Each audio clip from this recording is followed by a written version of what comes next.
Magandang araw po sa inyo mga idol at sa aking giliw na taga-subaybay sa aking channel. Ako po ang inyong Tito Blair. Pakinggan po natin ang kwento ni Limuel, isang bata na kilala sa kanilang lugar na ubod ng sinungaling. Sa pagtuklas niya sa tunay na anyo ng mga nilalang na nasa likod ng mga gabi-gabing pag-atake, ay mapipilitan siyang ipaglaban ang kaligtasan ng kanyang bayan at mahal sa buhay. Ngunit may maniniwala kaya sa kagaya ni Limuel kung ang mga tao sa lugar nila ay iniisip na lahat ng lumalabas sa bibig niya ay puro kasinungalingan lamang? Samahan niyo po ako sa kwentong ito at huwag niyo pong kalilimutang mag-subscribe sa aking YouTube channel na The Voice Addict para sa iba pang kwento ng kababalaghan at katatakutan. Umpisahan na po natin ang kwento. Lolo Iking, bakit niyo po pinaalis kagad si Aling Rose? Hindi niyo pa nga po nasisimulan ng panggagamot sa kanya. Parang mahihimatay na yata yun sa sobrang putla eh. Hindi maganda ang pakiramdam ko ngayon, Limuel. Parang hindi sapat ang lakas ko ngayong araw para manggamot. Sinabi ko naman kay Rose na sa ibang albularyo na lamang siya magpagamot. Pero Lolo, ikaw ang pinakamagaling na albularyo rito sa Bulusan. Lahat nga yata na may sakit eh. At may nararamdamang kakaiba, sa inyo po nagpapagamot. Tsaka, ngayon ko lang po yata nakita na may hindi po kayo ginamot. Hindi ka ba nakikinig, Limuel? Hindi nga maganda ang pakiramdam ko ngayon. Isa pa, ramdam ko na unti-unti nang nawawala ang kakayahan kong manggamot. Siguro ay dahil sa tumatanda na rin ako. Lolo, kalabaw lang po ang tumatanda. Bakit? Kalabaw ba ako? Hindi naman po sa ganun ang ibig kong sabihin, Lo. Hindi kayo kalabaw, kaya hindi kayo tatanda. Pero, kung talagang hindi nyo na kaya manggamot, bakit hindi nyo na lang po ipasa sa akin yung kakayahan nyo? Turuan nyo po ako manggamot kagaya nyo. O kaya, kausapin nyo po yung engkanto na nagbigay sa inyo ng kapangyarihan na manggamot para kahit wala na kayo, ay mayroong magpapatuloy ng ginagawa nyo. Tumatanda lang ako, pero hindi pa ako mamamatay. Saka sa tingin mo, kung magiging albularyo ka merong magpapagamot sa'yo, Limuel. Kilala ka ng mga taga rito sa Bulusan sa pagiging sinungaling mo at magaling gumawa ng kwento. Wala na kagad silang tiwala sa'yo ngayon pa lang. Pero Lolo, ang sabi nyo ay nawawala ang kakayahan nyo manggamot. Paano kung hindi nga kayo mamatay, pero mawala na ng tuluyan ang kakayahan nyo yan? Paano na mga taong umaasa sa inyo kapag meron silang karamdaman? Hindi madali ang maging albularyo, Limuel. At paano ka paniniwalaan ng mga tao kung kilala kang sinungaling? Bakit? Hindi po ba pwedeng magbago? Gusto ko lang po talagang matuto at makatulong. 15 anyos ka na, Limuel. At kung gaano ka nakatanda, ay ganun ka rin katagal na sinungaling. Kahit nga ako na mismong lolo mo biktima ng mga kasinungalingan mo at mga kwento mo na walang katotohanan. Ay nako, yan ang tingin ng mga tao sa iyo, Limuel. Hindi mo ba natatandaan ang mga kwentong ginawa mo? Tulad dun sinabi mong may nakita kang kapre sa puno ng balete sa likod ng bahay ni Kapitan. Pero ang totoo ay si Kapitan naman ang nakita mo. Mukha naman po kasing kapre si Kapitan Buboy, Lolo eh. Tapos naninigarilyo pa siya ron sa puno ng balete, kahit gabi na. Ikaw talaga, oo. Pati yung kwento mo na may aswang sa likod ng bahay ni Marta na hindi rin totoo. Nakita mo, tuloy, napaalis si na Marta rito sa Bulusan nang wala sa oras. Hindi ko na po kasalanan kung naniwala sila sa akin, Lolo Iking. Saka, mas mabuti na rin na wala rito si Aling Marta. Kasi, kung sinungaling ako, si Aling Marta naman ay ubod ng kismosa. Limuel, ang pagiging albularyo ay hindi lamang tungkol sa panggagamot. Kailangan mong makuha muna ang tiwala ng mga tao para pagkatiwalaan kanila at ang kakayahan na meron ka. Napatungo si Limuel. Alam niyang may punto ang kanyang lolo, ngunit determinado siyang patunayan ang kanyang sarili. Lo, bigyan mo naman po ako ng pagkakataon. Hindi ba? Dapat ikaw ang unang maniniwala sa akin. Interesado po talaga ako na maging albularyo eh. Limuel, hindi ko pwedeng ipasa sa iyo ang kaalaman ko hanggat hindi ako sigurado na kaya mong panindigan ito. Isa pa, hindi ko sinabing titigil na ako sa panggagamot. Naniniwala ko na ngayong araw lang ako ganito at lilipas din ito. Natahimik si Limuel. Alam niyang hindi madali baguhin ang isip ng kanyang lolo. Si Limuel ay kilala sa kanilang lugar bilang isang batang mahilig mag-imbento ng mga kwento. Nung siya ay mas bata pa, madalas siyang magkwento tungkol sa mga engkanto at aswang na nakikita niya sa paligid kahit wala yung katotohanan. Nais kasi niyang maging kilala sa lugar nila bilang isang bata na kakaiba. Dahil sa mga kwentong yun, ay nawala ng tiwala ang mga tao kay Limuel. Kahit pa may mga pagkakataong totoo ang kanyang sinasabi, hindi na ito pinaniniwalaan ng mga tao dahil sa kanyang reputasyon. Habang ang kanyang lolo Iking naman ay kilala sa kanilang lugar bilang isang mahusay na albularyo. Ang kanyang kakayahan sa panggagamot ay ibinigay ng isang engkanto noong ito ay binata pa. Halos lahat ng may karamdaman sa bulusan ay si Lolo Iking ang takbuhan. Pagsapit ng gabi, matapos maghapunan ay nagpaalam si Limuel kay Lolo Iking na maglalakad-lakad muna sa labas. Pinayagan naman siya ni Lolo Iking sapagkat ligtas ang bulusan kahit anong oras. Walang masyadong krimen na nangyayari roon at kahit ang mga kwento ng aswang ay bihira. Sa paglalakad ni Limuel ay may nakita siyang bahay na nakabukas ang bintana. Narinig niya ang tunog na nagmumula sa telebisyon kaya dumungaw siya sa bintana at nakinuod ng palabas sa maliit na telebisyon. Ngunit hindi kalaunan ay sinabi ng babaeng nakatira sa bahay na yon na magsasarado na ito ng bintana. Walang nagawa si Limuel kundi ang umalis. Sa oras na yon ay ayaw pang umuwi ni Limuel. Gusto pa niyang maglakad-lakad at magmuni-muni. Nagpatuloy siya sa paglalakad at hindi niya namalayan na nasa dulong bahagi na siya ng bulusan kung saan meron doong malawak na kasukalan.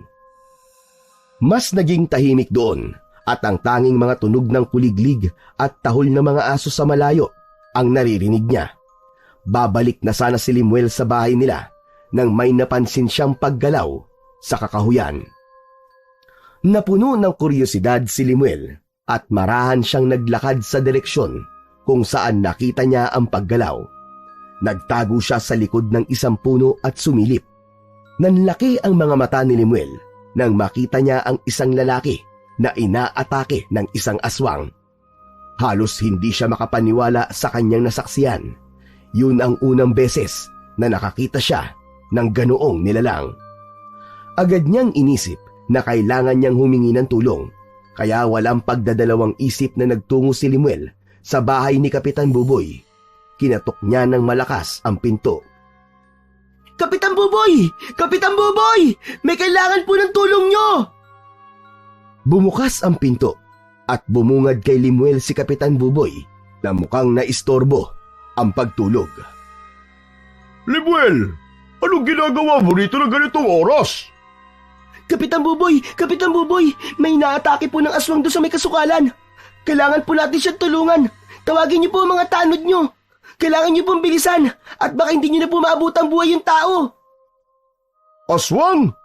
Sandali lang at tatawagin ko mga tanod ko. Ababa, teka Buboy. Baka isa na naman to sa mga biro mo. Hindi po, Kapitan. Nagsasabi po talaga ako ng totoo. Nandun po sila sa may kakahuyan. Limuel, ilang beses mo na akong niloko eh. Hindi na ako magpapaloko pa ulit sa'yo. Hindi ba't ugali mo nang sabihin sa akin na merong nag-aaway tapos kapag pinupuntahan naman namin ang mga tanod ko, ay wala naman? Hindi po ako nagsisinungaling ngayon, Kapitan. Totoo po ito. Maniwala po kayo sa akin. Kailangan po natin tulungan yung lalaki, Kapitan. Limuel, wala na akong panahon para sa mga kalokohan mo. Umuwi ka na lang bago pa kita isumbong sa lolo mo, ha? Saka pwede ba? Tigilan mo na ang paggawa ng kwentong walang katotohanan. Hindi na nakakatuwa dahil nakakaabala ka ng mga tao. Pero Kapitan, nagsasabi po ako ng totoo. May aswang po talaga na inaatake ang isang lalaki dun sa kakahuyan. Kalokohan! Walang aswang dito sa bulusan. Umuwi ka na, Limuel. Istorbo ka sa pagtulog ko eh. Napapitlag si Limuel ng malakas nang isarado ni Kapitan Buboy ang pinto. Muntik pa yung humampas sa kanyang muka. Nanghina si Limuel habang nakatitig sa nakasaradong pinto ng bahay ni Kapitan Buboy. Wala siyang nagawa kundi umuwi dahil alam niya na kahit anong sabihin niya ay hindi pa rin siya paniniwalaan ni Kapitan Buboy. Takot na takot at puno ng pag-aalala si Limuel. Hindi niya maalis sa isip ang nakita niya at lalo siyang nasaktan sa kawalang tiwala ng mga tao sa kanya. Nang makauwi siya sa bahay nila, ay nais niya na sanang sabihin kay Lolo Iking ang nakita niya sa kakahuyan, pero natutulog na ang lolo niya kaya hindi niya na ito ginising pa. Kinabukasan ng umaga, nang magising si Limuel, ay wala na si Lolo Iking. Alam niya na nasa labas ito upang bumili ng pandesal. Umupo si Limuel sa hapagkainan ng nakatulala. Hindi pa rin maalis sa isip niya ang nakita niyang pag-atake ng aswang kagabi sa isang lalaki. Makalipas ang ilang minuto ay dumating na si Lolo Iking na may dalang isang supot ng pandesal. Agad na napansin ni Limuel ang pagkabalisa sa muka ng matanda. Limuel, simula ngayon ay hindi ka na pwedeng lumabas sa gabi. May nakita daw sa kakahuyan na bangkay ng lalaki na inatake ng aswang kagabi. Usapan ngayon yun doon sa may panaderya. Lolo, ang totoo po niyan eh. Nakita ko po yun kagabi. Anong ibig mong sabihin? Hindi po ba? Lumabas po ako kagabi. Nagpunta po ako doon sa may kakahuyan. At nakita ko po yung aswang na may inaatake na isang lalaki. Humingi po ako ng tulong kay Kapitan Buboy, pero hindi po siya naniwala sa akin eh. Kung naniwala lang sana siya, baka naligtas pa namin yung lalaki. Totoo ba yung sinasabi mo? Napakahirap na kasi maniwala sa'yo, Limuel. Nagsasabi po ako ng totoo, Lolo. Napabuntong hininga si Lolo Iking at malungkot na umiling. Kung totoo man yung sinabi mo, Limuel, yan ang epekto ng pagsisinungaling mo ng maraming beses. Kahit nagsasabi ka ng totoo, ay hindi ka na paniniwalaan ng mga tao. Kaya sobra po ako nakukonsensya ngayon kasi wala po ako nagawa para tulungan po yung lalaki. Kawawa naman siya. Ayoko na po ng ganito. Gusto ko na po makuha ang tiwala ng mga tao, Lolo. Tama po kayo. Kagabi, nang hindi ako pinaniwalaan ni Kapitan Buboy kahit nagsasabi po ako ng totoo, ay doon ko nakita ang epekto ng mga kasinungalingan ko dati. Lo, gusto ko na pong magbago. Ewan ko, Limuel. Pero kahit nga ako na sarili mong lolo, ay nahihirapan ng maniwala sa mga sinasabi mo. Kahit yung sinasabi mo magbabago ka na, ay parang ayoko rin paniwalaan. Natahimik si Limuel. Ang mga salita ng kanyang lolo ay tumagos sa kanyang puso. Alam niya na hindi niya masisisi ang mga tao kung hindi maniniwala ang mga yon sa mga sasabihin niya at kailangan niyang magsikap upang mabago ang pananaw ng mga tao sa kanya. Matapos na mag-almusal ay mag-isang nagtungo si Limuel sa kakahuyan upang makita ang nangyari sa lalaking naging biktima ng aswang nung nakaraang gabi. Meron ng mga pulis doon at maraming tao ang nakikiusyoso. Nakita niya si Kapitan Buboy na kausap ang isang pulis. Nang matapos ang pag-uusap ng dalawa, ay agad niyang nilapitan si Kapitan Buboy. Tinawag niya ito at nagulat ito nang makita siya. Kapitan, kung naniwala lang po sana kayo sa akin, baka nailigtas pa natin yung lalaki. Limuel, hindi mo ako masisisi. Akala ko nagsisinungaling ka na naman kagabi. Alam mo naman ang reputasyon mo dito sa bulusan. Aba, kilala ka bilang ubod ng sinungaling at mahilig gumawa ng mga kwento. Sana man lang, Kapitan, ay tiningnan niyo pa rin kung nagsasabi ba ako ng totoo o hindi. Yan! Iyan ang masamang epekto ng pagiging sinungaling mo. Alam mo, Lemuel, mahirap ng paliwalaan ng lahat ng lumalabas sa bibig mong bata ka eh. Hindi nakasagot si Lemuel. Alam niyang may punto naman si Kapitan Buboy.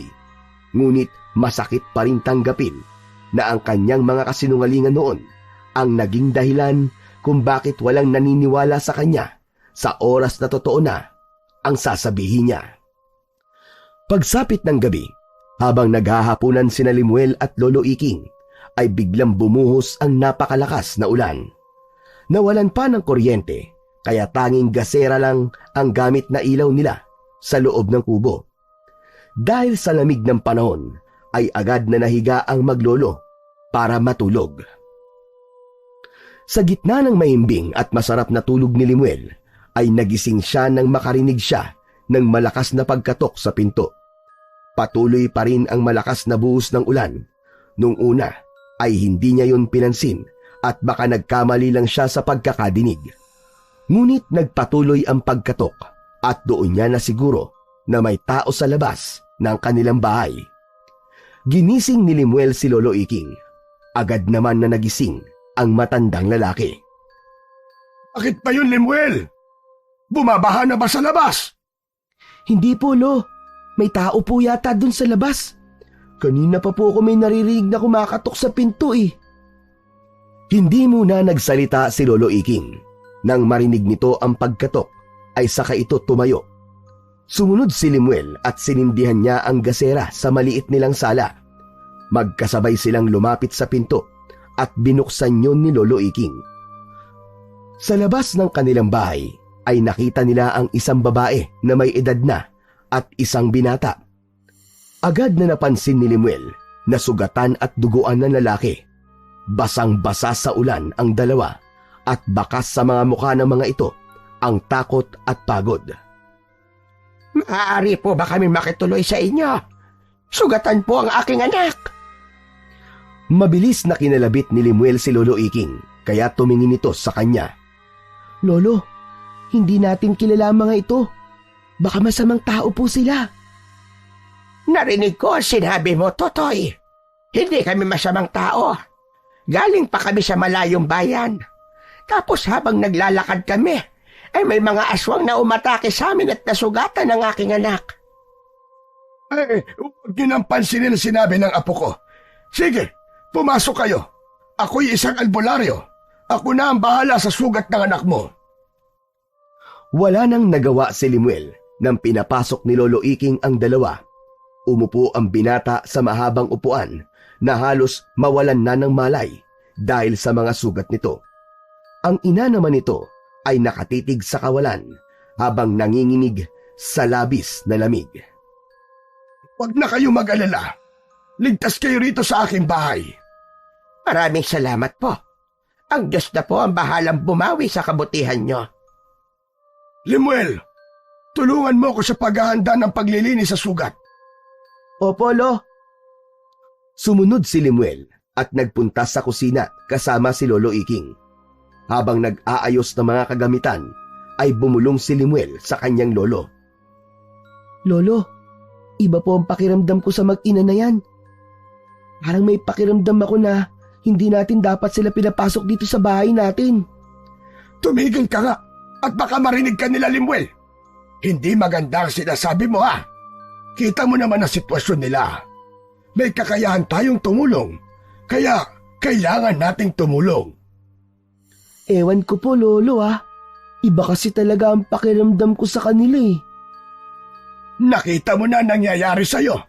Iniisip mo na rin siguro na lahat ng tao ay nagsisinungaling dahil yun na madalas mong ginagawa. Lolo naman, pinaalala mo pa. Di ba sabi ko sa iyo magbabago na talaga ako? Gawin mo na lang ang pagbabagong sinasabi mo, Lemuel, at huwag kang puro salita. Sige na, tingnan mo kung kumukulo na ang tubig. Kapag nakulo na maglagay ka sa palanggana at haluan mo na malamig na tubig para maging maligamgam. Tahimik na sinunod ni Lemuel ang utos ng kanyang Lolo Iking. Ngunit hindi pa rin nawala ang duda niya sa mag-ina na nasa loob ng kanilang bahay. Matapos nilang maihanda ang mga kailangan, bumalik sila sa sala kung saan naghihintay ang mag-ina. Agad na tiningnan ni Lolo Iking ang mga sugat ng lalaki. Abang, ang lalalim ng mga sugat mo. Sisimulan ko na ang paglilinis. Tiisin mo kasi magiging masakit ito. Tumango ang nangihinang lalaki. Tahimik lang naman si Lemuel habang nanonood kay Lolo Iking sa paglinis ng sugat ng lalaki. Sa bawat dampi ng puting tela na basa sa sugat ng lalaki ay napapaigtad ito. Ang nanay naman ito ay nanonood lang at bakas ang pag-aalala sa muka. Ano nga pala ang pangalan nyo? Ako po si Carmen. At ito naman po ang anak kong si Lando. Ako si Iking at isa akong albularyo dito sa Bulusan. Pero maaari nyo rin akong tawagin na Lolo Iking dahil yun ang tawag ng lahat sa akin. Yan naman ang apo ko, si Lemuel. Ilang, ano ba nangyari at naglalakad kayo sa labas ng ganitong oras? Tapos ay umuulan pa. Delikado na ngayon dito sa Bulusan dahil nung nakaraang araw ay may nakitang patay na lalaki sa kakahuyan. Ang sabi ng mga tao ay aswang daw ang pumatay doon sa lalaki. Umalis po kami doon sa lugar namin dahil sa magkakasunod na pag-atake ng aswang doon. Nagbaka sakali kaming maghanap ng ligtas na lugar at dito po kami napadpad sa lugar na ito. Naglalakad kami sa kakahuyan nang biglang may aswang na umatake sa amin. Si Lando ang humarap sa aswang, kaya siyang nasugatan. Mabuti na lang at nakatakas kami, dahil kung hindi, ay baka matatagpuan na lang kami ng mga tao rito na wala na ring buhay. Salamat at iniligtas kayo ng Diyos. Hindi ko rin alam kung bakit biglang nagkaroon ng pag-atake ng aswang dito sa Bulusan. Tahimik naman at payapa ang lugar na ito. Kaya sana huwag nang magkaroon ng kasunod na biktima ang aswang na yon. Nagpatuloy si Lolo Iking sa paglilinis ng sugat ni Lando. Nakita ni Lemuel na naging maingat si Lolo Iking sa paglalagay ng gamot sa sugat ng binata. Matapos yung malinisan. O ayan, tapos na. Matagal-tagal bago maghilom ang mga sugat mo, Lando. Dahil sa malalalim lahat, lalo na yun nasa likod mo. Salamat po, Lolo Iking. Napakabuti po ng puso nyo. Hindi namin alam kung ano ang gagawin namin kung hindi nyo kami tinulungan, Lolo Iking. Walang ano man yun. Masarap kasi sa pakiramdam ko ang nakakatulong ako sa paraang alam ko. Oo nga pala. Dito na kayo magpalipas ng gabi sa bahay ko. Masyadong malakas ang ulan at sigurado ko na mahihirapan kayo maghanap na magpapatuloy sa inyo dahil walang nakakakilala sa inyo dito sa Bulusan. Abot langit ang pasasalamat ni Carmen kay Lolo Iking. Samantala, si Lemuel naman ay hindi pa rin kumbinsido sa kwento ni na Carmen at Lando. Malakas ang pakiramdam niya na hindi nagsasabi ng totoo ang dalawa. Ugali na niya ang magsinungaling at gumawa ng kwento, kaya kahit paano ay ramdam niya kapag hindi nagsasabi ng totoo ang isang tao. Ikinuha ni Lolo Iking sina Carmen at Lando ng banig, kumot at mga unan. Sa sala naglatag ang mag-ina. Matapos yun ay nagtungo na sina Lemuel at Lolo Iking sa maliit nilang kwarto para matulog. Habang nakahiga si Lemuel, ay hindi pa rin niya maiwasang mag-isip ng masama tungkol kina Carmen at Lando. Hindi niya maalis ang pakiramdam na may kakaiba sa mag-ina. Umasa na lang siya na mali ang pakiramdam niyang yon at hindi nagkamali si Lolo Iking na tinulungan nito sina Carmen at Lando. Inaumagahan ay maagang nagising si Lemuel. Wala na sa tabi niya si Lolo Iking. Tumigil na rin ang ulan at maganda na ang panahon. Nang lumabas ng kwarto si Lemuel, ay nakita niya sina Carmen at Lando na natutulog pa rin sa sala. Habang nakatitig siya sa mag-ina, ay biglang nagising si Carmen. Tumitig ito ng masama kay Lemuel. Labis naman na kinilibutan si Lemuel sa uri ng pagtingin ni Carmen sa kanya. Mabilis siyang bumalik sa kwarto nila ni Lolo Iking. Sa pag-upo niya sa papag, ay ramdam niya ang kaba at takot sa kanyang dibdib. Hindi agad nawala ang kilabot na naramdaman niya at nagtataka siya kung bakit ganun ang naramdaman niya sa tingin na yon ni Carmen.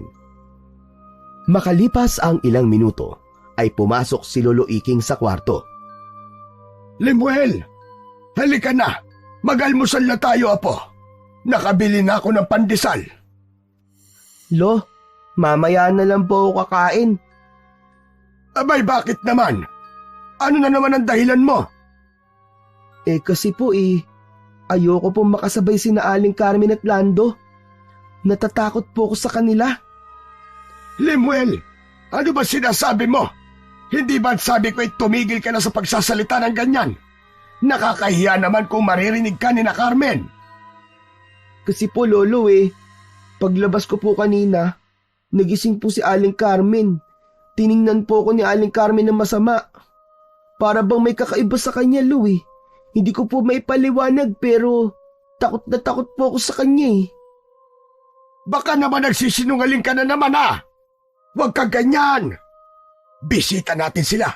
Dapat sumabay ka sa pagkain sa kanila at baka isipin nila na ayaw mo talaga na nandito sila. Bisita? Ibig po bang sabihin magtatagal po sila rito? Hindi ko alam.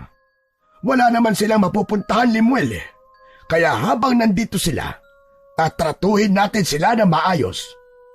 Pero Lolo... Lemuel, sumunod ka na lang sa akin, apo. Kung hindi, magagalit ako sa'yo. Wala nang nagawa si Lemuel, kundi ang sumunod kay Lolo Iking palabas ng kwarto. Nang makarating sila sa kusina, ay naroon na sina Carmen at Lando. Tahimik na naghihintay ang dalawa. Ngumiti si Carmen kay Lemuel, pero ramdam pa rin ni Lemuel ang kilabot mula sa pagtingin nito sa kanya kanina. Naupo siya at nagsimulang mag-almusal. Tahimik ang lahat habang kumakain. Maya-maya pa ay nagsalita si Lolo Iking. Ano plano nyo ngayon, Carmen? Wala pa po kaming tiyak na plano. Magulo pa po ang isip namin ng anak ko. Pero nagpapasalamat po kami sa inyo ni Lemuel sa pagtulong niyo po sa amin. At walang ano man yun. Basta hanggat kaya namin, tutulungan namin kayo. Doon na nagsimulang magkwento si Carmen tungkol sa buhay ng mga ito. Tahimik lamang na nakikinig si Lemuel habang pilit na iniiwasan ang mga mata ni Carmen. Sa lugar po namin, hindi na talaga ligtas. Maraming pag-atake po ng aswang ang nangyayari gabi-gabi. Si Lando ang nakaisip na kailangan naming humanap ng mas ligtas na lugar. Kesa naman po sa mamatay kami roon. Nakakalungkot naman na marinig yan. Pero habang nandito kayo, ay wala kayong dapat na ipag-alala. Ligtas kayo ritong mag-ina. Lolo, hanggang kailan po ba mananatili sina Aling Carmen at Kuya Lando dito sa bahay? Lemuel, huwag kang nagtatanong ng ganyan. Carmen, Lando, huwag niyong intindihin ang sinasabi ng apo ko. Bata pa yan, kaya hindi pa niya iniisip ang mga lumalabas sa kanyang bibig. Napahinto sa pagkain si Carmen.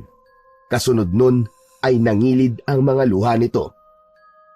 Kung ayaw po ni Lemuel na manatili kami dito, aalis na lang po kami ni Lando pagkatapos ng almusal, Lolo Iking. Hindi niyo kailangan umalis. Ako ang magdidesisyon at hindi si Lemuel sa pamamahay na ito. Ngunit, buo na po ang desisyon ko. Aalis na lang po kami ng anak ko. Lemuel, asensya ka na, iho, sa abalang nagawa namin ng anak ko. Hindi nakapagsalita si Lemuel. Napayuko na lamang siya at ipinagpatuloy ang pagkain. Matapos ang almusal, ay lumabas muna si Lemuel upang magtungo sa ilog para maligo. Napakainit ng panahon ng araw na yon, kaya naisipan niyang magpalamig sa ilog. Matapos ang ilang oras na pagbababad sa malamig na tubig sa ilog, ay bumalik na siya sa bahay. Laking gulat ni Lemuel nang makitang naroon pa rin sina Carmen at Lando. Magkatulong ang dalawa sa pagluluto ng ulam nila para sa tanghalian. Pritong karne ng baboy ang niluluto ng dalawa. Nandito ka na pala, Limuel. Wala pa si Lolo Iking eh. Ang sabi niya, magpupunta lang daw siya sa kabilang bayan dahil may gagamutin siya ron. Babalik naman daw siya kagad bago maghapunan. Ang sabi niya sa akin, lutuin namin tong karne ng baboy para may ulam na tayo mamayang tanghali. Bakit nandito pa rin po kayong dalawa? Akala ko po ba aalis na kayo pagkatapos ng almusal? Si Lolo Iking mismo nakiusap sa amin na wag nang umalis. Sinabi niya na manatili kami rito hanggang sa gusto namin. Sinabi rin ni Lolo Iking mo, nakilala ka pala sa bulusan sa pagiging sinungaling. Ang bata mo pa, pero hindi na agad maganda ang tingin ng mga tao sa'yo rito. Nagbabago naman na po ako . Hindi na po ako nagsisinungaling . Kapag maraming beses ka nang nagsinungaling, mahirap nang ibalik ang tiwala ng mga tao kahit ng mismong lolo mo. Hindi na nakayanan ni Limuel ang pakikipag-usap sa mag-ina at agad siyang nagkulong sa kanyang kwarto. Mas mabuti na siya na lamang ang umiwas sa mag-ina kaysa sa kung ano pa ang masabi niya na sigurado siyang makakarating pa kay Lolo Iking. Tanghali na, ngunit wala pa rin si Lolo Iking sa bahay. Nasa sala si Limuel habang hinihintay ang kanyang lolo. Masakit na ang tiyan niya dahil nagugutom na siya. Panay ang dasal niya na sana ay dumating na si Lolo Iking para kasabay niya itong kumain dahil ayaw niyang kumain na sina Carmen at Lando lamang ang kasabay niya. Kanina pa siya hindi komportable dahil ang dalawa lamang ang kasama niya sa bahay. Pakiramdam niya ay may hindi magandang gagawin ang mga ito. Maya-maya pa ay lumapit si Carmen kay Limuel. Kahit nakangiti si Carmen ay ramdam pa rin ni Limuel ang takot sa babae. Limuel, iho, halika na sa kusina at kumain na tayo. Tirhan na lang natin si Lolo Iking ng ulam dahil mukhang mamaya pa siya uuwi. Mamaya na lang po ako kakain. Hindi pa naman po ako nagugutom . Sigurado ka ba? Opo. Hindi po ako sanay na hindi kasabay si Lolo Iking sa pagkain . Kung ayaw mo pang kumain, ay mauuna na kami ni Lando. Umalis na si Carmen sa harapan ni Limuel at bumalik sa kusina. Narinig niya ang tunog ng mga pinggan at kubyertos. Umasim ang mukha ni Limuel nang humilab ang tiyan niya dahil sa gutom.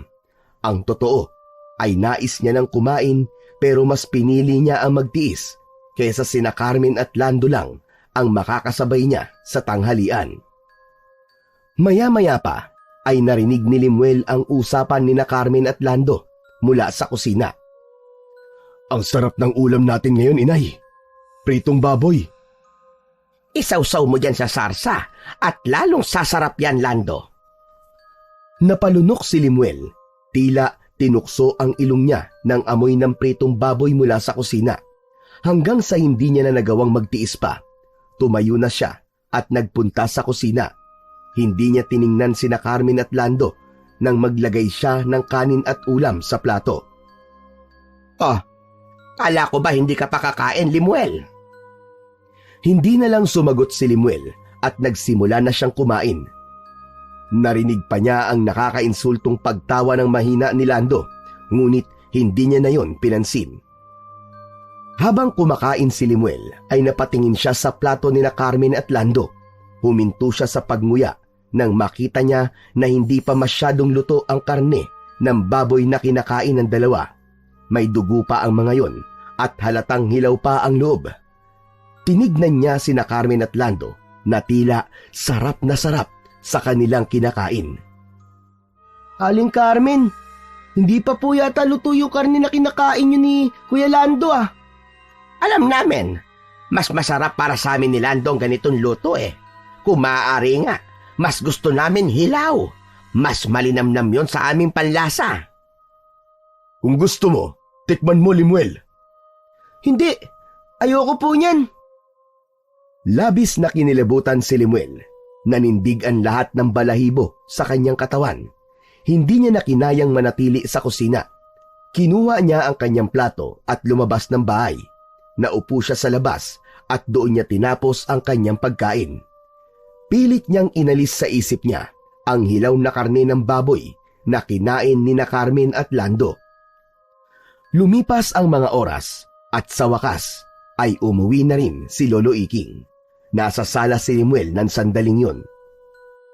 Lo, bakit ngayon lang po kayo umuwi? Marami-rami kasi ang nagpagamot sa akin sa kabilang bayan. Nang malaman ng mga tao na naroon ako, ay nagpagamot na rin yung iba sa akin. Sina Carmen pala, nasan sila? Lumabas po sila kanina eh. Siguro naglalakad-lakad po, Lolo. Lo, may sasabihin po ako sa inyo. Pwede bang mamaya na lang, Limuel? Magpapahinga na muna ako, tapos saka tayo mag-usap. Hindi na nagawang magsalita pa ni Limuel dahil pumasok na si Lolo Iking sa kwarto nila. Pero para kay Limuel ay wala nang ibang tamang oras kundi sa sandaling yun para sabihin niya sa lolo niya ang nangyari kanina nung tanghalian. Kapag nasa bahay na ulit sina Carmen ay baka hindi niya na yun masabi kay Lolo Iking. Kaya kahit sinabi ni Lolo Iking na magpapahinga muna ito, ay sumunod pa rin siya sa kwarto nila. Naabutan niya si Lolo Iking na nakahiga na. Umupo si Limuel sa gilid ng papag. Lolo Iking, hindi po kayo maniniwala sa sasabihin ko. Bakit? Sino bang maniniwala pa sa mga sinasabi mo, Apo? Lo, seryoso po ako. Totoo po itong sasabihin ko sa inyo. Limuel, hindi ba sabi ko ay mamaya na tayo mag-usap? Makakapaghintay naman siguro yan eh. Hindi, Lo. Kailangan ko na po itong sabihin sa inyo habang wala pa rito sina Aling Carmen at Kuya Lando. Lo, kanina po, nung tanghalian, kumain po ng hilaw na karne sina Carmen at Lando. Yung ulam natin sa pananghalian na baboy, hindi nila masyadong niluto. Tapos, kinain nila kahit may dugo pa.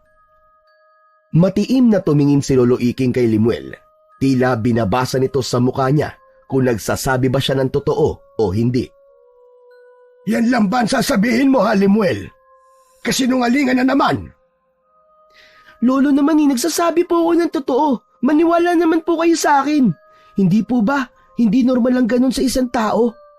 Malakas po talaga ang pakiramdam ko na meron tinatago ang mag-inang yun. Limuel, alam kong ayaw mo na nandito sina Carmen. Kung ano man ang dahilan mo ay hindi ko alam. Pero wag naman sanang ganyan na gumagawa ka ng kwento para lang siraan silang dalawa. Pero Lo, totoo nga po ang sinasabi ko sa inyo ngayon. Lolo, di ba sabi ko, nagbago na po ako, hindi na po ako sinungaling. Ano bang gusto mo sabihin? Na aswang sina Carmen at Lando? Aba, alam mo na isa sa kakayahan ko ay ang maramdaman na aswang ang isang tao. At hindi ko yun nararamdaman kina Carmen, kaya sigurado ko na sila ay tao. Pero ang sabi po nyo humihina na po ang kakayahan nyong manggamot, di ba? Paano po? Baka pati yung kakayahan nyong malaman ng isang tao kung aswang ito ay humina na rin. Noon lang yon, Limuel. Nakita mo naman at nakapanggamot pa ako kanina ng napakaraming tao. Hindi pa rin nawawala ang lahat ng kakayahan na ibinigay sa akin ng kaibigan kong engkanto. Saka pwede ba, Limuel? Gawan mo ko ng pabor kahit ngayon lang. Pagod na pagod ako, iho. Hayaan mo muna akong magpahinga. Tumahimik si Limuel at hindi niya na alam kung paano maipapaliwanag sa lolo niya na totoo ang kanyang sinabi. Wala na siyang nagawa kundi ang tumayo at maglakad palabas ng kwarto. Ngunit huminto siya nang nasa pintuan na siya. Muli siyang lumingon kay Lolo Iking.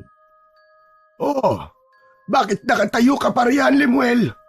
Lumabas ka na muna at magpapahinga na ako. Kung ayaw niyo pong maniwala sa sinasabi ko, ayos lang po. Pero Lolo, wag niyo na lang po sanang sabihin kina Aling Carmen na nagsumbong po ko. Baka po kasi kung ano pang gawin nila sa akin eh. Oo na, sige na. Lumabas ka na. Nakayukong lumabas ng kwarto si Limuel. Marahan niyang isinarado ang pinto at bumalik siya sa pagkakaupo sa sala. Malungkot siyang tumitig sa kawalan. Labis ang naging pagsisisi niya sa pagiging sinungaling niya noon. Kung hindi sana siya mahilig gumawa ng kwento, malamang ay agad siyang papaniwalaan ng kanyang lolo sa mga katotohanang kanyang sinabi. Kinagabihan, gising na gising pa rin si Limuel habang si Lolo Iking ay mahimbing na ang tulog sa tabi niya. Simula nang dumating sa bahay nila sina Carmen at Lando, ay hindi na nagkaroon ng maayos na tulog si Limuel. Nakaramdam ng pagkauhaw si Limuel. Lumabas siya ng kwarto at napansin niya na wala sina Carmen sa sala kung saan natutulog ang mga ito. Ipinagkibit balikat niya na lamang yon at dumiretso siya sa kusina. Habang nasa kusina si Limuel, ay may naulinagan siyang boses ng babae at lalaki na nag-uusap sa likod ng bahay. Napagtanto niya na sina Aling Carmen at Lando yun. Lumapit si Limuel at idinikit ang tenga sa dingding upang marinig niya ng maayos ang pinag-uusapan ng dalawa. Sigurado ka bang hindi tayo mabubuko, Lando? Walang makakabisto sa atin. Basta mag-iingat tayo, inay. Nang marinig niya ang yabag ng paa ng mga yon, ay nagmamadali siyang bumalik sa kwarto. Isinarado niya ang pinto bago bumalik sa pagkakahiga sa tabi ni Lolo Iking. Nang sandaling yon, ay sigurado na si Limuel na meron talagang itinatagong sekreto sina Aling Carmen at Lando. Alam niyang may dapat siyang gawin, ngunit kailangan niyang maghintay ng tamang pagkakataon. Sa kanyang isipan, isang bagay lamang ang malinaw. Hindi niya hahayaan na mapahamak si Lolo Iking. Kailangan malaman niya ang katotohanan sa dalawang tao na pinatuloy ng lolo niya sa kanilang bahay, kahit pa ano ang mangyari. Lagpas 1 linggo na ang nakakalipas simula nang dumating sina Carmen at Lando sa buhay ni Limuel. Simula nang marinig ni Limuel ang maikling parte ng pag-uusap ng dalawa sa likod ng bahay, ay mas naging mapagmatsyag siya kina Aling Carmen at Lando. Napansin niya na sobrang bait na mga ito kapag naroon si Lolo Iking. Pero kapag si Limuel lang ang nasa bahay, ay parang may sariling mundo ang dalawa at hindi na siya kinakausap o pinapansin. Isang hapon, galing si Limuel sa labas ng bahay. Pumasok siya sa kwarto at nagulat siya nang makita na naroon si Lolo Iking. Pinasarado nito sa kanya ang pinto at napansin ang seryosong tingin ni Lolo Iking sa kanya. Ramdam ni Limuel na merong sasabihin si Lolo Iking sa kanya. Ang seryoso naman po ng mukha niyo, Lolo. May problema po ba? Umupo ka, Limuel. Kailangan natin mag-usap. Ano po ba ang pag-uusapan natin, Lolo? Umupo si Limuel sa gilid ng papag. Magkaharap sila ni Lolo Iking. Tumikhim si Lolo Iking bago nagsalita. Binanggit ko kina Carmen at Lando sinabi mo sa akin tungkol sa... Sinabi mo na kumakain sila ng hilaw na karne. Ano po? Bakit niyo po sinabi yun, Lolo? Di ba sabi ko po huwag niyo pong sasabihin sa kanila na nagsumbong po ako sa inyo? Ayaw mong sabihin ko sa kanila kasi malalaman kung nagsisinungaling ka na naman. Itinanggi yun nina Carmen at Lando. Normal na tao sila. Imposibleng kumain sila ng hilaw na karne, gaya ng sinabi mo. Bakit, Lo? Meron po bang kriminal na umamin sa kasalanan nila? Lo, maniwala ka sa akin. Sina Aling Carmen po ang nagsisinungaling at hindi ako. Hindi lang po yun ang nalaman ko sa kanila. Narinig ko po sila nag-uusap sa labas ng bahay nun. Sinabi ni Lando na walang makakabisto sa kanila basta't mag-iingat sila. Hindi po ba indikasyon nun na meron talaga silang tinatago? Tigilan mo na ang paggawa ng kwento, Limuel. Akala ko ba magbabago ka na? Nagbago naman na po ako, Lolo Nagsasabi po ako ng totoo. Pero hindi pa rin kayo naniniwala sa akin. Ano po bang dapat kong gawin para mapatunayan na hindi po ako nagsisinungaling? Limuel, kapag hindi ka tumigil sa pagsisinungaling, ay mapipilitan akong ipadala ka sa syudad, sa bahay ng tita Amor mo. Ayoko pong pumunta ron, Lolo Iking. Ginagawa lang po nila akong alila dun Wala akong magagawa kundi gawin yon kung hindi ka magbabago. Hindi na kita kayang tiisin dito kung patuloy ka pa rin magsisinungaling, Limuel. Idinadamay mo pa ang ibang tao na walang ginagawang masama sa iyo. Nagsasabi naman po ako ng totoo, Lolo Iking eh. Tama na, Limuel, tama na! Ito na nga ba't sinasabi ko eh. Sa totoo lang gusto ko maniwala sa mga sinasabi mo. Pero napakahirap sa akin na paniwalaan ka. Wala talaga magandang naidudulot sa'yo ang paggawa mo ng mga kwento. Nangilid ang mga luha ni Limuel sa binitiwang salita ni Lolo Iking. Bumalot ang nakakabinging katahimikan sa buong kwarto. Alam ni Limuel na kailangan niyang maghanap ng paraan para patunayan kay Lolo Iking na totoo ang kanyang mga sinabi tungkol kina Aling Carmen at Lando. At magmula sa araw na yon ay nangako siya sa kanyang sarili na sisikapin niyang malaman ang katotohanan sa likod ng mga kakaibang kilos nina Aling Carmen at Lando. Simula noon ay nag-isip si Limuel ng mga hakbang na kailangan niyang gawin upang mapatunayan ang kanyang mga hinala kina Aling Carmen at Lando. Alam niyang kailangan niyang maging mapagmatsyag at makahanap ng ebidensya upang paniwalaan siya ng kanyang Lolo Iking. Isang hapon, habang papunta siya sa tindahan, nakakita siya ng mga taong nagtatakbuhan papunta sa kasukalan. Naguluhan siya kaya sumunod siya sa mga yon upang malaman kung ano ang nangyari. Pagdating niya sa kasukalan, nakita niya ang bangkay ng isang babae na nakahandusay sa lupa. Napakalaki ng wakwak sa tiyan nito na halos umabot na sa dibdib. Kinilabutan si Limuel sa eksenang yon. Nakita niya si Kapitan Buboy at nilapitan niya ito upang magtanong. Kapitan! Kapitan! Ano po nangyari sa babaeng yun?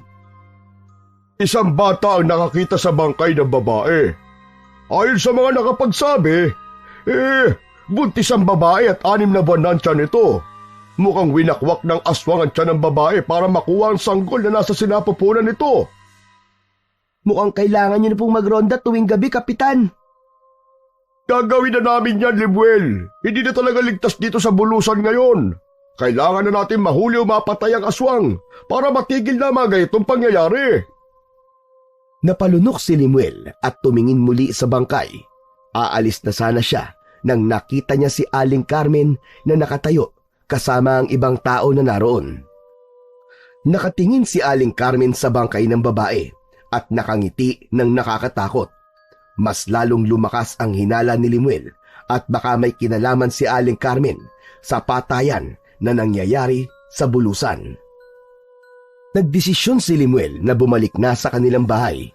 Pagdating niya roon ay nagtaka siya sa mga tao sa labas ng kanilang bakuran.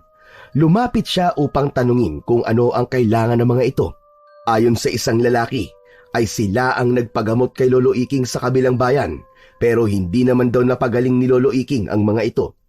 Nais makausap ng mga tao si Lolo Iking dahil sa tingin ng mga ito ay niloloko lang ni Lolo Iking ang mga ito. Kinabahan si Limuel para sa kanyang lolo, kaya naisipan niyang magsinungaling sa mga taong naroon. Pasensya na po, pero wala po rito si Lolo Iking eh. Nagtungo po siya sa syudad at hindi ko po alam kung kailan po siya babalik. Galit na sinabi ng lalaki na kailangan itong makausap si Lolo Iking para magpaliwanag. Pasensya na po talaga. Huwag po kayong mag-alala, kapag bumalik po si Lolo Iking ay babanggitin ko po mga hinaing ninyo. Matapos yung sabihin ni Limuel ay nagsimula ng mag-alisan ng mga tao. Bakas sa mukha ng lahat ang labis na pagkadismaya. Nang wala na ang mga tao ay pumasok si Limuel sa loob ng bahay at agad niyang hinanap si Lolo Iking. Nagtungo siya sa kwarto nila at doon ay natagpuan niya si Lolo Iking na nakasiksik sa isang sulok. Balisa ito habang nakatitig sa kawalan. Agad na nilapitan ni Limuel ang matandang lalaki. Napaalis ko na po ang mga tao sa labas, Lolo. Huwag na po kayong mag-alala. Dahan-dahan niyang inalalayan si Lolo Iking na makatayo at iniipo ito sa papag. Bakit po maraming tao nagrereklamo sa inyo, Lolo? Totoo po ba yung sinabi ng lalaki kanina na hindi niyo po napagaling yung mga nagpagamot sa inyo sa kabilang bayan? Hindi ko alam. kung bakit nila ako sinisiraan, Limuel. Alam ko sa sarili ko na napagaling ko sila. Siguro ginagawa nila yon dahil inggit sila sa kakayahan ko. Baka kailangan nyo lang po magpahinga, Lolo. Baka sakali pong bumalik din ang kakayahan nyo sa panggagamot. Hindi ako magpapahinga, Limuel. Hindi nawawala ang kakayahan ko sa panggagamot. Ang mga taong yon na may problema at hindi ako. Alam ko pong mahirap tanggapin, Lolo. Pero nandito lang po ako para tulungan kayo.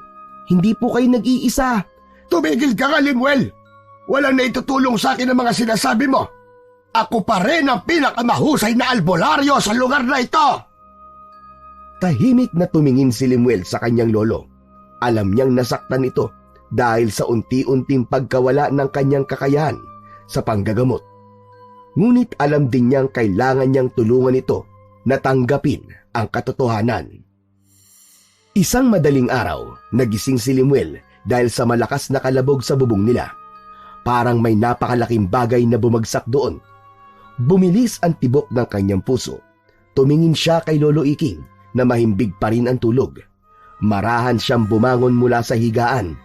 Tahimik siyang lumabas ng kwarto at agad niyang napansin na wala sina Carmen at Lando sa sala. Nagtaka siya at mas lalo siyang kinabahan. Nakarinig siya ng kaluskos mula sa likod ng bahay. Naglakad siya papunta sa kusina. Napansin niya na nakaawang ng kaunti ang pinto roon na dinaraanan nila para makapunta ng mabilis sa likod ng bahay. Mula sa maliit na awang ay sumilip si Limuel at nagulat siya sa kanyang nakita. Nasa likod ng bahay si Lando. Nakatayo ito sa tabi ng isang putol na kawayan. Mula bewang pababa lamang ang naroong katawan. Hindi makapaniwala si Limuel sa kanyang nakita. Maya-maya pa ay lumakas ang hangin sa labas. Gumalaw ang mga dahon at sanga ng puno sa tabi ni Lando. Nakita ni Limuel ang isang anino na unti-unting bumababa mula sa itaas. Mas lalo siyang nanghilakbot nang makita niya na isa yung manananggal. Dahan-dahang ikinakabit ng manananggal ang katawan nito sa pang-ibabang bahagi ng katawan at sa harap mismo ng mga mata ni Limuel ay naging tao yun. Walang iba kundi si Aling Carmen. Hindi makapaniwala si Limuel sa kanyang nalaman. Kung ganon ay isang manananggal si Aling Carmen at si Lando ang nagbabantay sa kalahati ng katawan nito habang nambibiktima ng tao si Aling Carmen. Nagmadali si Limuel sa pagbabalik sa kwarto nila ni Lolo Iking. Pagpasok niya sa loob ay agad niyang ikinandado ang pinto. Nanginginig sa takot at kaba siyang humiga sa tabi ng natutulog niyang lolo. Sa oras na yon ay tuluyan nang nasagot ang lahat ng katanungan ni Limuel, lalo na sa kung ano ang lihim ng mag-inang Carmen at Lando. Alam niyang kailangan niyang protektahan ang kanyang lolo at ang kanilang bahay mula sa panganib na dala ni na Aling Carmen at Lando. Huminga siya ng malalim at pilit na kinalma ang kanyang sarili. Naisip niyang sabihin kay Lolo Iking ang kanyang natuklasan, ngunit naisip niya rin na baka gaya ng dati ay hindi ulit siya nito paniwalaan.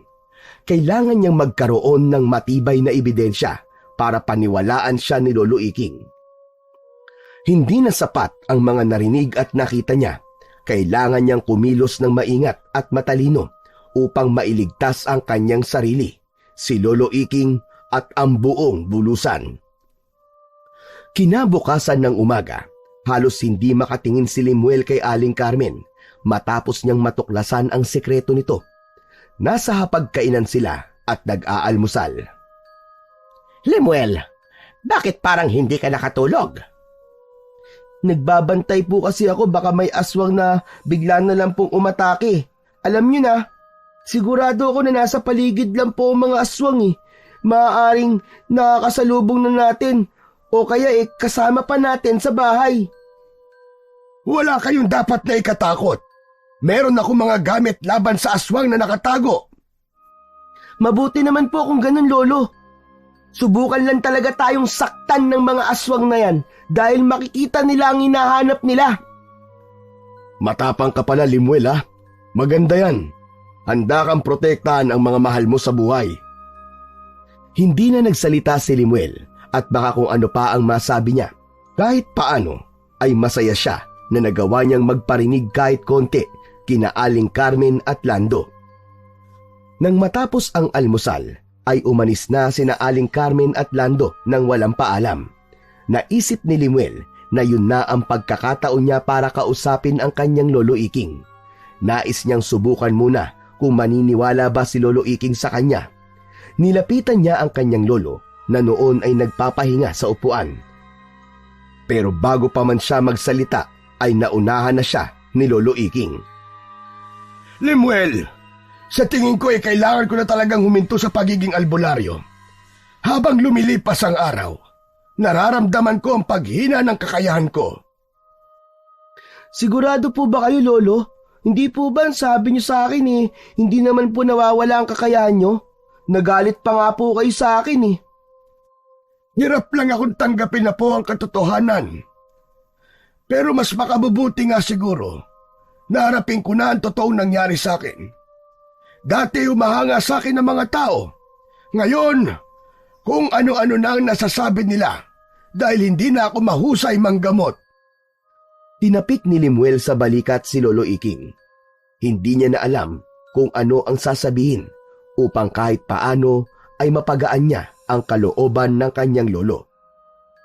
Oo nga pala. May sasabihin ka ba, Apo? Po? Ang akala ko ay meron kang sasabihin kaya tumabi ka sa akin. Ano ba yun, Limuel? Sana naman ay hindi yan kasinungalingan. May dinadala ako ngayon at sana huwag mo nang dagdagan pa. Wala po akong sasabihin, Lolo. Tumabi lang po talaga ako sa inyo. Hindi na itinuloy ni Limuel ang balak niyang pagsiwalat sa nalaman niya kina Carmen at Lando. Tama si Lolo Iking. Makakadagdag lamang siya sa isipin nito kapag sinabi niya yon. Isa pa, wala pa nga siyang sinasabi ay parang nasa utak na agad ng lolo niya na hindi totoo ang sasabihin niya. Kaya nagdesisyon na lamang si Limuel na panindigan ang una niyang plano na maghanap muna ng ebidensya na magpapatunay na isang manananggal si Aling Carmen at kasabwat nito ang anak nitong si Lando. Hanggang sa naisipan ni Limuel na humanap ng ibang paraan. Kung hindi siya makakahingi ng tulong sa lolo niya, ay baka sa ibang tao siya pwedeng magpatulong. Pagsapit ng hapon, ay napagpasyahan ni Limuel na humingi ng tulong kay Kapitan Buboy. Alam niyang kailangan mapaalis sina Carmen at Lando sa kanilang bahay bago pa lumala ang sitwasyon. Mabilis siyang naglakad papunta sa bahay ni Kapitan Buboy at agad na kumatok sa pinto noon. Pinagbuksan naman siya ni Kapitan Buboy na nagulat nang nakita siya. Magandang umaga po, Kapitan Buboy. Magandang umaga naman sa'yo, Limuel. Ano ba sadya mo? Kapitan, may mahalaga po akong sasabihin sa inyo Kilala ko na po kung sino ang aswang na umaatake sa lugar natin. Sandaling natahimik si Kapitan Buboy na parang pinakikiramdaman nito kung nagsasabi nga ba ng totoo si Limuel o hindi. Sino ba yung sinasabi mo, Limuel? Kapitan, si Aling Carmen po, yung pinatira po ng Lolo Iking ko sa bahay namin. Siya po ang aswang Tapos yung anak niya pong si Lando, yung po yung kasabwat niya. Nakita ko po na binabantayan ni Lando ang kalahati ng katawan ni Aling Carmen sa likod ng bahay namin. Limuel, alam kong may kakayahan si Lolo Iking na makaramdam ng aswang ang isang tao o hindi.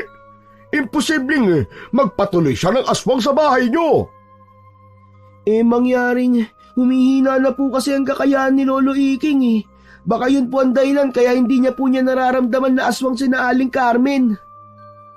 Limuel, mahirap paniwalaan ang sinasabi mo Alam mo namang respetado ang Lolo Iking mo sa buong bayan. Hindi niya hahayaan na mapahamak kayo. Kapitan, kalimutan na po niyo ang lahat ng kasinungalingan na nagawa ko sa nakaraan. Nagbago na po talaga ako. Minsan na pong hindi kayo naniwala sa akin at isang buhay po ang nawala. Natatandaan niyo po ba? Kailangan pa po ba na hintayin yung mas marami pang buhay ang mawala bago kayo maniwala sa akin? Biglang napaisip si Kapitan Buboy sa sinabi ni Limuel. Nakita niya ang alinlangan at pangamba sa mga mata ng kapitan. Maya-maya pa ay huminga ito ng malalim. Sige, sa pagkakataon na ito ay maniniwala ko sa'yo. Pero sana ay wag mo kong biguin, Limuel.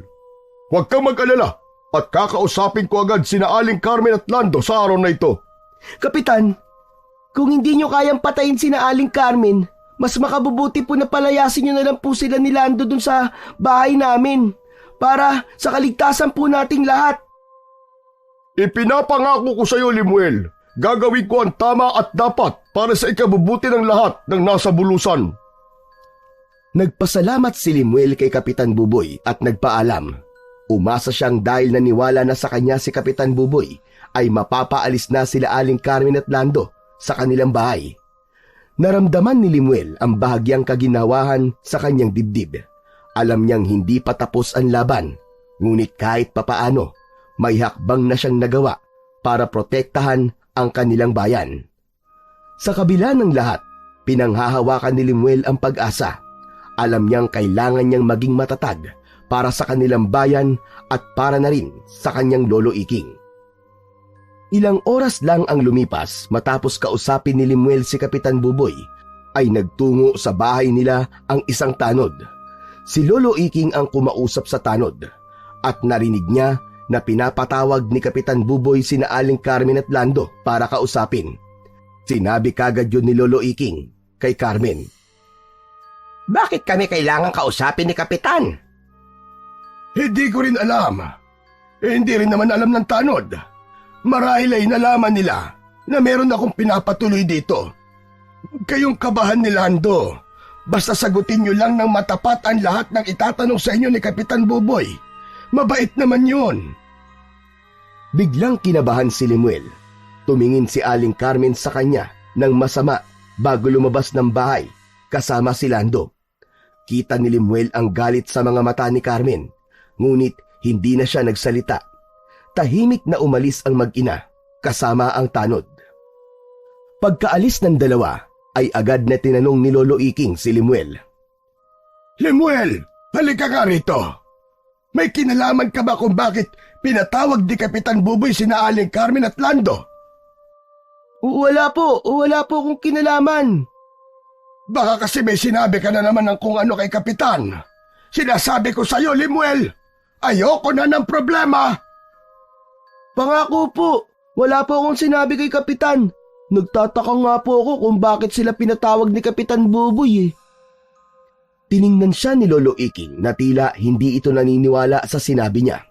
Pumasok na lang si Limuel sa kwarto upang hindi na siya matanong pa ni Lolo Iking. Pagkalipas ng ilang sandali ay bumalik na sina Aling Carmen at Lando kasama si Kapitan Buboy. Napansin ni Limuel na namumugto ang mga mata ni Aling Carmen. Halatang umiiyak ito. Agad na lumapit si Kapitan Buboy kay Lolo Iking. Lolo Iking, kanina pumunta si Limuel sa bahay ko. Sinabi niya na aswang si Carmen at kasabwat nito si Lando. Yun po ang dahilan kung bakit pinatawag ko si Aling Carmen para makausap ko sila. Nais ko makasiguro kung totoo ba ang akusasyon ng apo mo sa kanila. Galit na tumingin si Lolo Iking kay Limuel. Limuel! Ano na naman kalokohan ito? Justy kang bata ka! Bakit kung ano-anong kasinungalingan na sinabi mo kay Kapitan? Nakakahiya ka! Nagsasabi po ako ng totoo. Nakita ko po mismo ng dalawang mata ko po na binabantayan po ni Kuya Lando ang kalahati ng katawan ni Aling Carmen. Nakita ko rin po si Aling Carmen sa anyong manananggal. Tama na, Limuel! Sobra na itong ginagawa mo! Huwag niyo naman pong pagalitan ng bata, Lolo Iking. Kinausap ko na si Aling Carmen at Lando.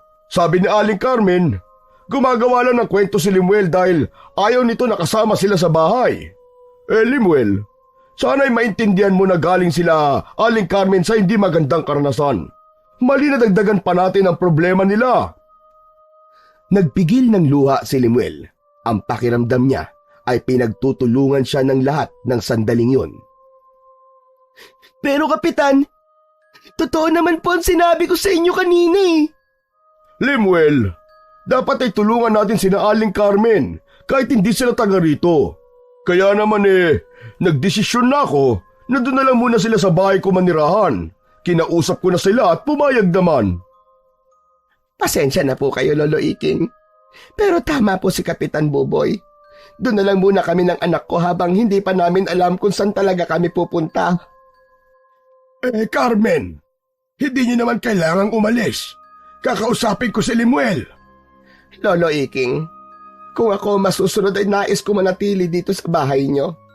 Pero hindi ko na kaya ang paninira at pagsisinungaling ni Limuel sa amin ni Lando.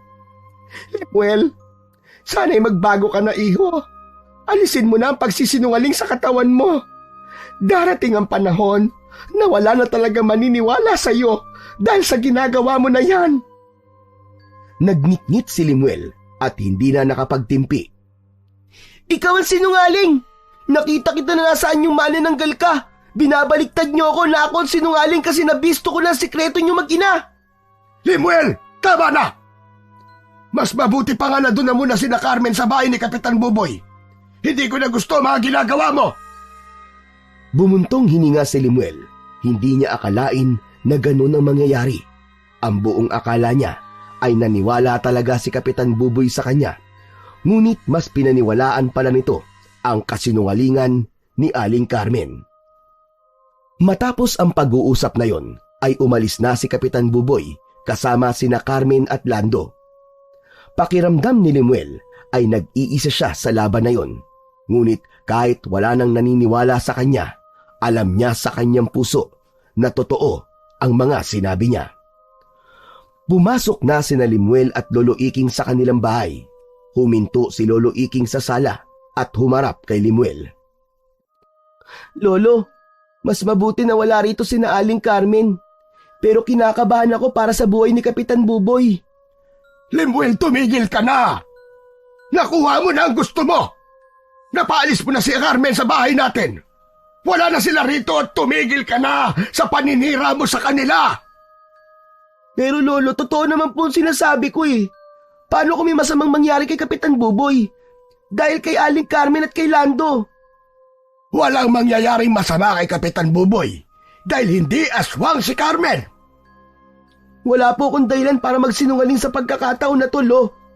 Bakit ba ayaw niyo maniwala sa akin? Dahil kilala kita, Limuel.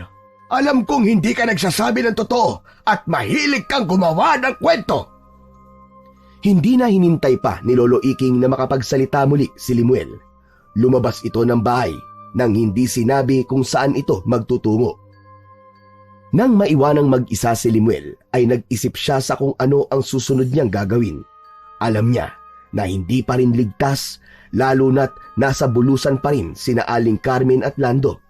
Alam niya rin na hindi siya dapat magsayang ng oras dahil maaaring sa muling pag-atake ni Aling Carmen ay may buhay na naman na mawawala. Kinabukasan, pagkagising ni Limuel ay agad siyang naglakad papunta sa bahay ni Kapitan Buboy. Hindi siya pinatahimik ng panaginip niya nung nakaraang gabi na pinatay daw ni Aling Carmen si Kapitan Buboy. Nais niyang siguruhin na buhay pa rin ang kapitan ng bulusan. Pagdating niya sa bahay ni Kapitan Buboy ay nakita niya agad si Aling Carmen na nagwawalis sa harapan ng bahay. Napahinto si Limuel nang tumingin si Aling Carmen sa kanya at ngumiti ng nakakatakot. Pinilit ni Limuel na maging matapang at lumapit siya kay Aling Carmen. Magandang umaga sa iyo, Limuel. Anong ginagawa mo rito ng ganito kaaga? Huwag mong sabihin na hindi ka pa rin sumusuko na siraan kami ng anak ko.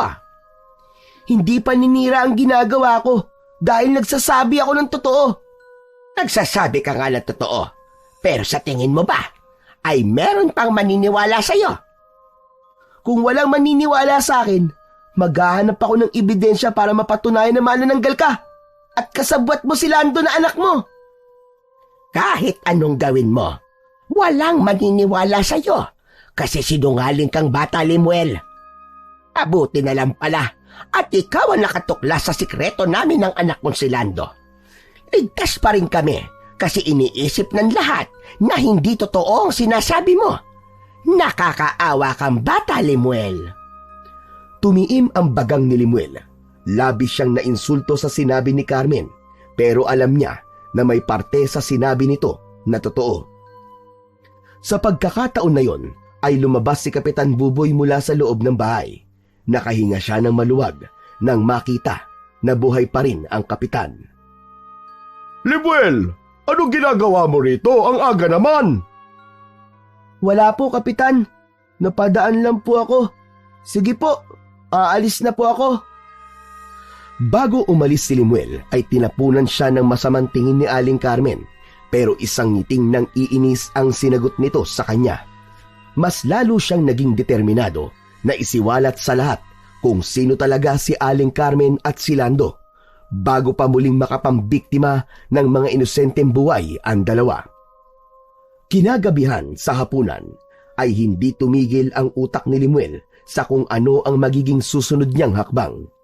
Hindi siya matahimik dahil nangangamba siya na baka patayin ni na Aling Carmen at Lando si Kapitan Buboy. Limuel, bakit hindi mo ginagalaw yung pagkain mo? Iniisip mo pa rin ba yung naging epekto ng pagsisinungaling mo tungkol kay Aling Carmen? Aaminin kong diskumpiyado pa rin ako sa'yo, pero hindi ako galit. Bata ka pa at mababago pa ng panahon ang hindi tamang pag-uugali mo. Lolo, tanong lang po, paano po ba mapapatay ang manananggal? Ang haba-haba ng sinabi ko tapos tatanungin mo ko ng kung paano mapapatay ang manananggal. Gaske ka talaga, bata ka. Ay nako, ewan ko sa'yo. Lolo, sige na po. Narinig ko po ang sinabi niyo kanina. Pero curious lang po ako sa kung paano po ba talaga mapapatay ang manananggal. O sige, sasagutin ko ang katanungan mo na yan. Kailangan hindi makabalik ang manananggal sa kalahati ng katawan nito. Kapag naabutan ng sikat ng araw ang isang manananggal na wala pa sa kalahati ng katawan niya, ay matutupok siya hanggang sa mamatay. Lolo, paano naman po mapipigilan ng manananggal para makabalik po sa kalahati ng katawan niya? Isa sa makaluma at mabisang paraan ay ang paglalagay ng maraming asin sa ibabaw ng kalahati ng katawan ng manananggal. Lulusawin ng asin ang katawan nito. At kapag nangyari yun, ay hindi na makakabalik pa ang manananggal sa katawan nito. Teka, bakit mo ba naitanong yan, Limuel? Wala lang po, Lolo. Naisip ko lang po. Matapos marinig ang sagot na yon mula kay Lolo Iking, ay mabilis na bumuo ng plano si Limuel. Nagdesisyon siya na sa gabing yun ay sisiguraduhin niyang matatapos na ang kasamaan at kasinungalingan ni na Aling Carmen at Lando. Sumapit na ang oras ng pagtulog ni na Limuel. Hinintay niyang makatulog si Lolo Iking at nang masiguro niya na malalim na ang tulog nito, ay saka siya marahang bumangon. Kinuha niya ang malaking garapon ng asin mula sa kusina. Muli siyang bumalik sa kwarto at mula sa ilalim ng papag ay hinila niya ang kanyang malaking kahon na naglalaman ng mga gamit ni Lolo Iking sa pagpatay sa aswang. Kinuha niya ang buntot ng pagi at tahimik siyang lumabas ng bahay. Mag-isang naglakad si Limuel sa gitna ng kadiliman ng gabi. Natatakot man ang bata, ay pinili pa rin niyang ituloy ang kanyang plano. Tinahak niya ang daan patungo sa bahay ni Kapitan Buboy. Pagdating niya roon, ay agad siyang dumiretso sa likod ng bahay at doon ay nakita niya ang kalahati ng katawan ni Aling Carmen. Napalunok si Limuel. Luminga siya sa paligid at hindi niya nakita si Lando. Dahan-dahang lumapit si Limuel sa kalahati ng katawan kahit nanginginig ang buo niyang katawan. Nakita niya ang mga lamang loob ni Aling Carmen na gumagalaw-galaw pa. Alam niyang sa oras na yon ay naghahanap na naman ng mabibiktima si Aling Carmen. Pero ang ipinagtataka niya ay bakit wala si Lando. Sanay siyang naroon nito at binabantayan ang katawan ng nanay nito. Ngunit hindi na yon binigyan pa ng pansin ni Limuel. Ang tanging nasa utak niya ng sandaling yon ay ang mabuhusan ng maraming asin ang ibabaw ng kalahati ng katawan ng manananggal. Dahan-dahan niyang binuksan ang garapon ng asin. Subalit bago pa man niya magawang ibuhos yun sa katawan ng manananggal, ay may biglang sumunggab sa kanya mula sa kung saan. Nabitiwan ni Limuel ang garapon ng asin at natumba siya sa lupa. Pagtingin niya sa kanyang unahan ay nakita niya ang isang lalaking aswang na nakangising nakatayo sa kanyang harapan. Nakita niya ang matatalim na ngipin nito at ang mga mata nitong mapulang-mapula. Ramdam niya ang takot na bumalot sa buo niyang katawan. Habang nakatayo ang aswang sa harapan ni Limuel, nagsalita ito. Hindi mo ba ako nakikilala, Limuel? Kuya Lando, aswang ka rin? Ano ba sa tingin mo? Malamang kagaya rin ako ng aking ina. Akala mo ba ay magtatagumpay ka sa balak mo? Alam ko na may balak ka, kaya nagtago ako at hinintay ka. Hindi kayo magtatagumpay! Hindi kayo makakaligtas sa mga tao! Hindi ako titigil hanggat hindi kayo napapatay! Nagkakamali ka, Limuel. Matagal na namin ginagawa ito ng nanay ko at maraming beses na kami nakaligtas at nakalusot. Alam mo bang kapag may nakatuklas ng lihim namin ay lumilipat lang kami ng lugar. Kaya kami napunta rito sa bulusan at sa buhay nyo. Nagkataon lang na sa huling bayan na pinuntahan namin ay nasalakay kami ng mga tao. Kaya sugatan ako nang dumating sa bahay nyo. Kayo ang totoong sinungaling! Niloko niyo si Lolo Iking at Kapitan Buboy! Pinagsamantalaan niyo ang kabaitan nila! Ngayon alam ko na talaga ang katotohanan! Sisiguraduhin kong malalaman ng lahat kung ano talaga kayo ng nanay mo! Mga demonyo kayo! Malakas na tumawa si Lando. Wala nang maniniwala sa iyo, Limuel. Alam ko kung anong gagawin ko. Papatayin kita. At para patuloy kaming mamuhay dito sa bulusan nang walang nakakaalam ng sikreto namin. Marahang tumayo si Limuel at matapang siyang tumingin kay Lando. Hindi siya papayag na magtagumpay si Lando at magpatuloy ang pagpatay nito at ni Aling Carmen sa iba pang mga tao. Hindi ako matatakot sa iyo, Lando! Hindi ako magpapatalo sa iyo! Sisiguraduhin kong masisira ang plano niyo! Tingnan natin, Limuel. Tingnan natin kung hanggang saan ang tapang mo. Mabilis na sumugod si Lando kay Limuel. Gumulong si Limuel papunta sa garapon ng asin at mabilis niya yung binuksan. Dumakot siya ng asin at itinapon yon kay Lando. Sapul sa muka si Lando kaya napaatras ito. Umusok ang muka ng aswang at ang iba pang bahagi ng katawan nito na tinamaan ng asin. Walang yakang bata ka! Walang yaka! Papatayin kita! Sa pagkakataon na yon, ay hindi inasahan ni Limuel ang pagdating ni Lolo Iking. May dala itong matalas na itak at walang pag-aatubili na sinugod nito si Lando. Nagawang iwasan ni Lando ang unang pag-atake ni Lolo Iking. Mahina ka na, Iking. Mahina ka na. Wala kang laban sa akin. Isa ka na lang matandang walang silbi. Mas lalong nagalit si Lolo Iking sa sinabing yun ni Lando, kaya nagpatuloy ito sa pag-atake kay Lando. Ngunit lahat ng taga at saksak ni Lolo Iking gamit ang itak ay naiiwasan lamang ng aswang. Habang abala naman si Lando sa pakikipaglaban kay Lolo Iking, ay mabilis na nag-isip si Limuel ng dapat niyang gawin. Napako ang mata niya sa kalahating katawan ni Aling Carmen. Hindi na siya nagdalawang isip na lapitan yon at ibinuhos niya ang lahat ng asin na nasa garapon sa ibabaw ng kalahati ng katawan ng manananggal. Umusok yon at kumulo. Naglabas yon ng nakakasulasok na amoy na halos ikabaliktad ng sikmura ni Limuel.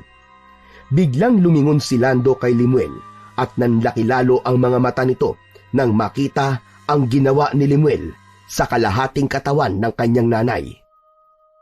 Sigurado ako na hindi na makakabalik ang nanay mo sa katawan niya! Papatayin talaga kita! Hayop kang bata ka! Malakas na itinulak ni Lando si Lolo Iking at natumba ang matanda sa lupa. Galit na sumugod si Lando kay Limuel.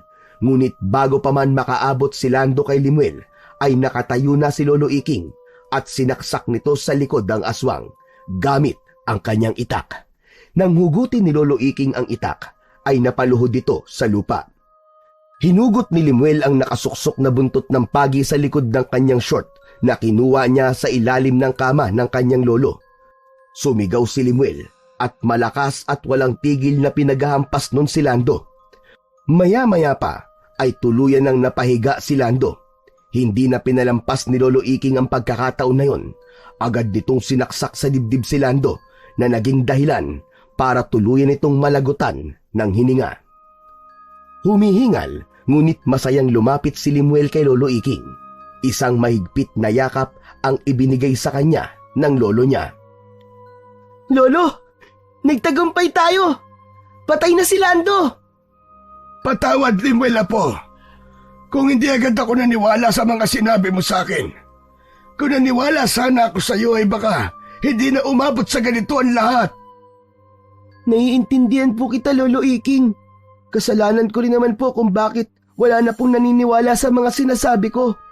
Pero ang importante po sa ngayon ay wala na po si Lando. Napatay po natin siya. Hindi pa tapos ang laban, Limuel. Buhay pa si Carmen. Pinatay natin ang anak niya at sinira ang kalahati ng katawan niya.